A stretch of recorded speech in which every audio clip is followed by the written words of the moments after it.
Hello friends, welcome to my channel Sandhir SN blog. तो दोस्तों, इस वीडियो में मैं आपको अपना इंटरव्यू का एक्सपीरियंस बताने जा रहा हूं। जो आईटी कंपनी में मेरा फर्स्ट इंटरव्यू था, उसका मेरा एक्सपीरियंस कैसा रहा था, मैंने इंटरव्यू कैसे दिया था, वो मैं आपको बताने जा रहा हूं। तो दोस्तों, मैं आपको बता दूं कि जो मेरा फर्स्ट इंटरव्यू था आईटी का, मतलब आईटी कंपनी में एज ए सॉफ्टवेयर डेवलपर, तो वो मैंने 2019 में दिया था। अभी ये 2021 से लगभग 2 साल पहले मैंने इंटरव्यू दिया था। तो मैं आपको वो एक्सपीरियंस बताता हूँ कि मेरा एक्सपीरियंस कैसा रहा था और क्या क्या उन्होंने क्वेश्चन पूछे थे और किस तरीके से सब कुछ हुआ था। तो चलिए वीडियो को स्टार्ट करते हैं। जो मेरा एक्सपीरियंस रहा था, सबसे पहले हम कंपनी में गए थे और कंपनी में जब हम गए तो देखा कि मैंने, जैसे कि उनका जो ऑफिस था वो ज़्यादा बड़ी कंपनी नहीं थी। वो जिस कंपनी में हम गए थे वो मतलब ठीक ठाक था। तो वहाँ पर मेरे 2 राउंड हुए थे। सबसे पहले एक राउंड हुआ, फर्स्ट राउंड हुआ, और सेकंड राउंड किसी और ने लिया। तो जो दोनों राउंड थे मेरे टेक्निकल राउंड थे। तो जो फर्स्ट राउंड में जिस सर ने मेरा इंटरव्यू लिया था, उन्होंने सबसे पहले जो वेरी बेसिक इंटरव्यू में होता है सेल्फ़ इंट्रोडक्शन, वो तो आपको पता ही है कि इंटरव्यू में सेल्फ़ इंट्रोडक्शन से स्टार्ट होता है। सेल्फ़ इंट्रोडक्शन देने के बाद वो धीरे धीरे आईटी के क्वेश्चन पूछने लगे। तो मैं वहाँ पर जो इंटरव्यू दे रहा था वो मैं जावा लैंग्वेज में दे रहा था। तो सबसे पहले जावा लैंग्वेज के वो वेरी बेसिक्स क्वेश्चन पूछते हैं। तो जावा लैंग्वेज अगर आपने करी है, अगर आपने अच्छे से पढ़ा है, सिलेबस को अच्छे से पढ़ा है, तो आप वही सारी चीज़ें पूछते हैं, कुछ अलग चीज़ नहीं पूछते वो।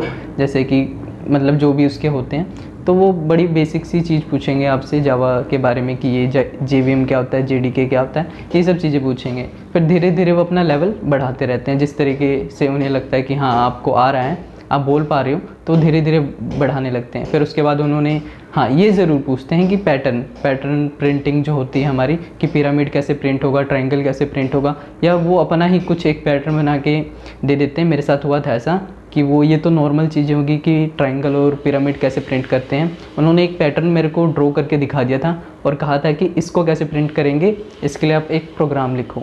तो उसके लिए फिर मैंने प्रोग्राम लिख के दिखाया था, जो मुझे पता था, मतलब मैं तैयारी करके गया था अपनी, तो मुझे पता था कि ये ऐसे हो जाएगा। तो वो ठीक भी था, तो वो हो गया ओके। उसके बाद ये फर्स्ट राउंड में इतना कुछ हुआ। फिर सेकंड राउंड जब स्टार्ट हुआ तो मतलब दूसरे सर आए, उन्होंने पूछना स्टार्ट किया। तो उन्होंने जो पूछा, मतलब मोस्टली किस टाइप के क्वेश्चन पूछे थे उन्होंने मुझसे कि जैसे कि दिस कीवर्ड, अगर आप जावा थोड़ा बहुत जानते हैं, जो वीडियोस देख रहे हैं, तो दिस कीवर्ड, सुपर कीवर्ड, ये किस लिए यूज़ किया जाता है। वो नॉर्मली थोड़ा और टेक्निकल हो जाते हैं। और जैसे कि वो थोड़े घुमा फिरा के क्वेश्चन पूछेंगे कि एक मेथड आपका बेस क्लास में है और एक मेथड आपका चाइल्ड क्लास में है और दोनों मेथड के नाम सेम है। तो आपको अगर, और वो जो सेकंड मेथड है, मतलब जो सेकंड क्लास है, वो फर्स्ट को इनहेरिट करती है।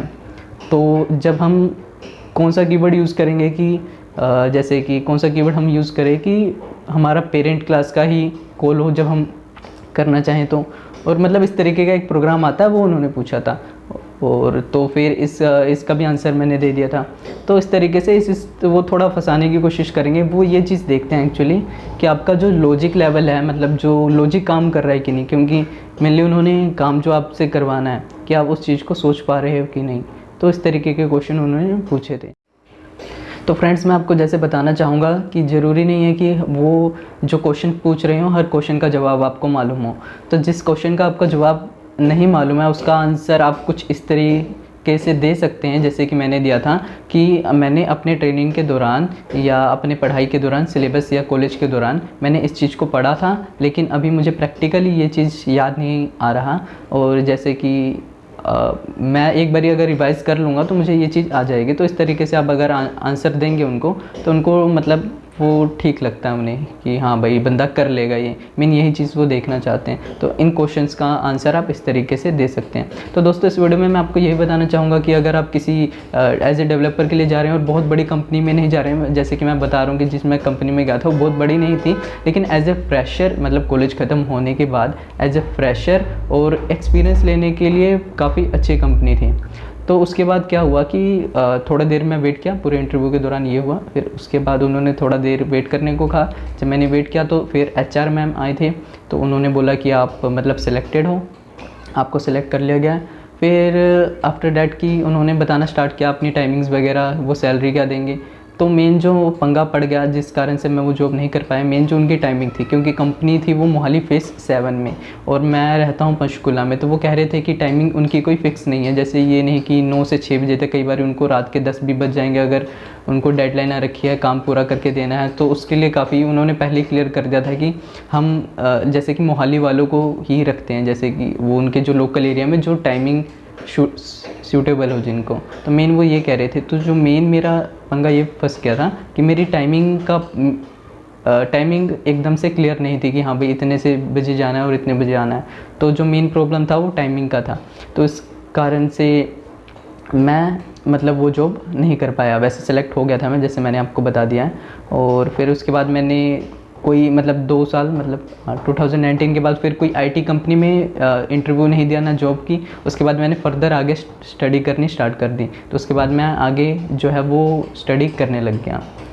तो ये था मेरा पहला इंटरव्यू का एक्सपीरियंस। तो जैसे कि मैंने फिर से एक बार मैं आपको फिर से बता देता हूँ, अगर आप किसी कंपनी में जाते हैं तो आपको क्या क्या करना है। सबसे पहले सेल्फ़ इंट्रोडक्शन वो आपसे पूछेंगे, वो तो कॉमन चीज़ है।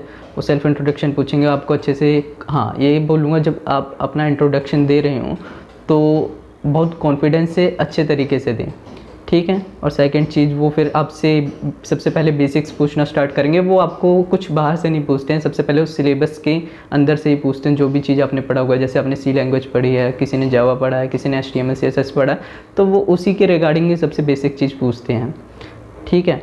फिर अगर हाँ, फिर वो टेक्निकल मतलब होने के बाद वो आपको, जैसे मैंने बताया, कि वो आपको अपने से कुछ एक प्रॉब्लम दे सकते हैं, वो उसको आपको सोल्व करना होगा। जैसे कि मेरे केस में उन्होंने पैटर्न दे दिया था कि अलग से पैटर्न दिया था, उसको कैसे प्रिंट कराएंगे, तो ये सब दे देते हैं वो। तो आपको मतलब अपने लॉजिक पे अच्छे से काम करना है तो आपका क्लियर हो जाएगा, ऐसी कोई बात नहीं है, वो रख लेते हैं। और वैसे भी आप फ्रेशर हो, ये जो मैं वीडियो बना रहा हूँ फ्रेशर्स के लिए बना रहा हूँ, तो वैसे भी आप फ्रेशर हो तो उन्हें पता है कि आपने पहले कभी काम नहीं किया है, तो आपको सिलेबस के अकॉर्डिंग ही पूछते हैं, ज़्यादा वो कुछ इतना पूछते नहीं हैं और वो रख लेते हैं क्योंकि फ्रेशर्स को। तो इस तरीके की चीज़ होती है कंपनी में। और इस तरीके से मतलब जैसे मैंने बता दिया कि ये चीज़ अगर आप ट्राई करेंगे, अपना लॉजिक पे काम करेंगे, तो आप सेलेक्ट हो जाएंगे। तो आज की वीडियो यहीं तक। अगर आपको कोई भी क्वेश्चंस हो मेरे इंटरव्यू के रिगार्डिंग में, अगर आप किसी इंटरव्यू के लिए जा रहे हो और कुछ भी आपको पूछना हो, मतलब किसी भी तरीके का क्वेश्चन हो, तो आप नीचे कमेंट करके ज़रूर पूछ सकते हैं, मैं उसका रिप्लाई ज़रूर करता हूँ। और सेकंड वीडियो आने वाली है तो वो भी आप ज़रूर देखिएगा कि सेकंड वीडियो। और अगर ये वीडियो पसंद आई हो तो लाइक शेयर सब्सक्राइब ज़रूर कीजिएगा।